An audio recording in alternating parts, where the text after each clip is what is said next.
भारत की नई शान, नया संसद भवन बनकर तैयार।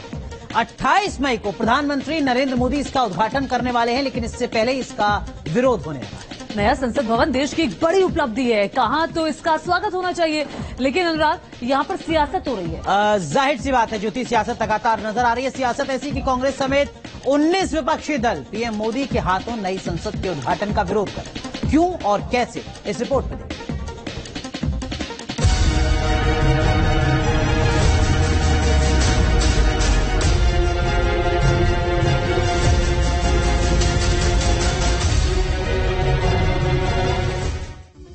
नए संसद भवन के उद्घाटन पर सियासी टकरार। विपक्ष ने पीएम के हाथ उद्घाटन का किया बहिष्कार। महिला राष्ट्रपति को नजरअंदाज करने का लगाया आरोप। देश के जिस सर्वोच्च पंचायत भवन पर सियासी दलों को नाज होना चाहिए, उसके उद्घाटन का विरोध हो रहा है। विरोध सियासी है क्योंकि उद्घाटन पीएम मोदी जो करने वाले हैं।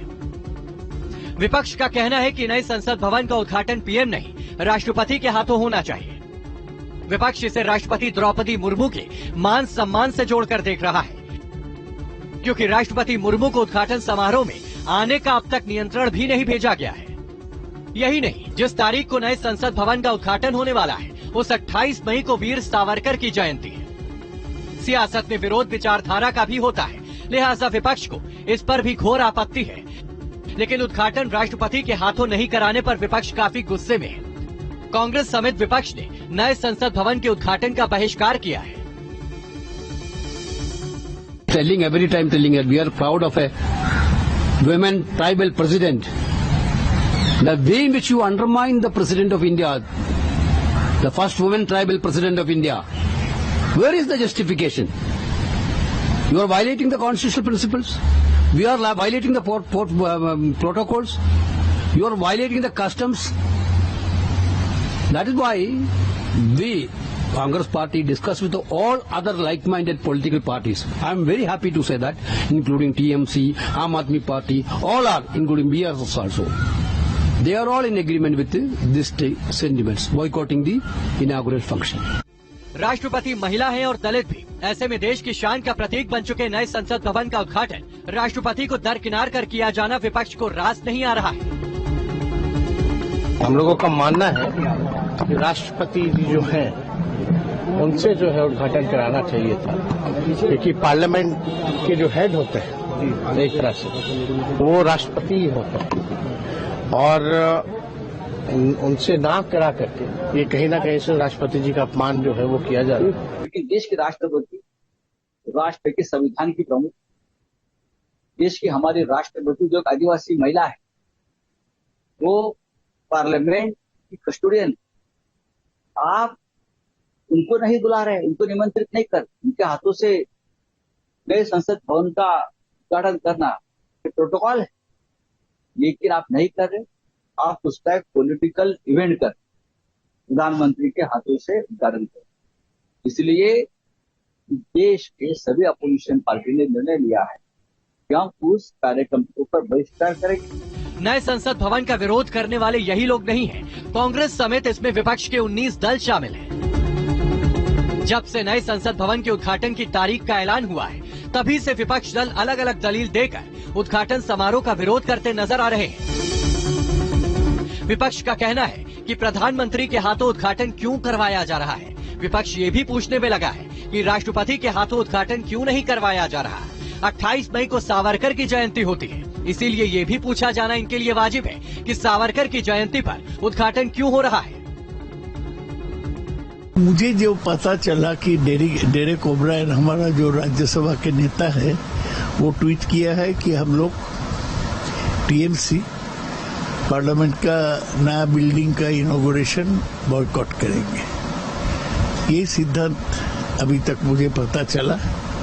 कारण ये है कि हम समझते हैं कि ये इनॉग्रेशन राष्ट्रपति करते तो ठीक होता, क्योंकि राष्ट्रपति हमारा देश के प्रधान है और पार्लियामेंट का भी प्रधान है।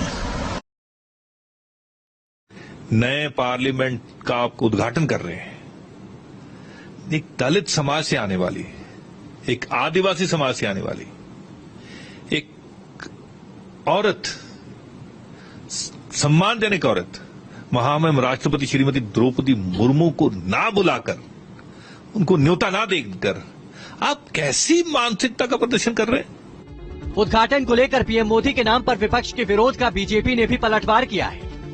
बीजेपी ने कांग्रेस को याद दिलाया है कि 1975 में पीएम रहते हुए इंदिरा गांधी ने संसद एनेक्सी का उद्घाटन किया था। बीजेपी ने यह भी कहा कि 1987 में पीएम रहते हुए राजीव गांधी ने संसद लाइब्रेरी का उद्घाटन किया था। नए संसद भवन के उद्घाटन कार्यक्रम का विरोध कर रहे विपक्ष पर केंद्रीय मंत्री हरदीप सिंह पुरी ने कैसे पलटवार किया, जरा ये भी सुन लीजिए। ये होमवर्क करते नहीं अपना। अपने समय में जो देखिए, हेड ऑफ स्टेट और हेड ऑफ गवर्नमेंट में देयर इज अ डिफरेंस। अगर आपके हेड ऑफ गवर्नमेंट इनॉग्रेट कर सकते हैं पार्लियामेंट की एनेक्सी को और लाइब्रेरी को, तो हम इस समय के हेड ऑफ गवर्नमेंट क्यों नहीं कर सकते? उद्घाटन पर सियासत गर्मा चुकी है। पूरा विपक्ष सत्ता पक्ष को गलत ठहराने में लगा है। कांग्रेस नेता राहुल गांधी पहले ही इसे लेकर मोदी सरकार को घेर चुके हैं। 21 मई को अपने ट्वीट में राहुल गांधी ने कहा था कि नए संसद भवन का उद्घाटन राष्ट्रपति जी को करना चाहिए, प्रधानमंत्री को नहीं। Team news nation. और देखिए, जब से नई संसद के उद्घाटन की तारीख का ऐलान हुआ है, तभी से ही विपक्षी दल अलग अलग दलील देकर उद्घाटन के कार्यक्रम का विरोध कर रहे हैं। बिल्कुल ज्योति, और किस तरीके की दलीलें विपक्ष की तरफ से दी जा रही हैं, जिसको लेकर सियासत लगातार गर्माती जा रही है, वो जरा दर्शकों को बता दें। देखिए, विपक्ष की तरफ से कहा जा रहा है कि प्रधानमंत्री के हाथों संसद की नई इमारत का आखिर उद्घाटन करवाया क्यों जा रहा है। विपक्ष ये भी सवाल पूछ रहा है कि राष्ट्रपति के हाथों संसद भवन का उद्घाटन क्यों नहीं कराया जा रहा, क्योंकि जो संसद के 3 अंग होते हैं, लोकसभा, राज्यसभा और उसके साथ साथ तीसरा अंग होता है राष्ट्रपति का। 28 मई को सावरकर की जयंती होती है, इसलिए विपक्ष ये भी पूछ रहा है कि क्या सावरकर की जयंती पर ही उद्घाटन प्लान किया गया है। ये वो सवाल हैं जो विपक्ष की तरफ से पूछे जा रहे हैं। लेकिन नई संसद के उद्घाटन को लेकर बीजेपी और कांग्रेस में जो तकरार शुरू हुई है, उसमें संविधान की भी आड़ ली जा रही है। संविधान के हवाले से क्या कुछ कहा जा रहा है, वो जरा आपको बता दें। कांग्रेस पार्टी की तरफ से कहा जा रहा है कि देखिए, संविधान का जो आर्टिकल 60 है, वो ये कहता है कि राष्ट्रपति ही संसद का प्रमुख है। बीजेपी कह रही है कि देखिए, अंतर समझिए हेड ऑफ स्टेट और हेड ऑफ गवर्नर में, हेड ऑफ गवर्नमेंट में। कांग्रेस की तरफ से संविधान के आर्टिकल 111 का भी हवाला दिया जा रहा है, जिसमें कहा जाता है कि संसद में तो राष्ट्रपति मुखिया है, बिल पर भी राष्ट्रपति मोहर लगाता है, तभी वो कानून बनता है। बीजेपी कह रही है कि राष्ट्रपति हेड ऑफ स्टेट है, जबकि प्रधानमंत्री हेड ऑफ गवर्नमेंट। तो ये एक बड़ा अंतर है जिसको बीजेपी समझाने की कोशिश कर रही है, लेकिन 19 राजनीतिक दल अब तक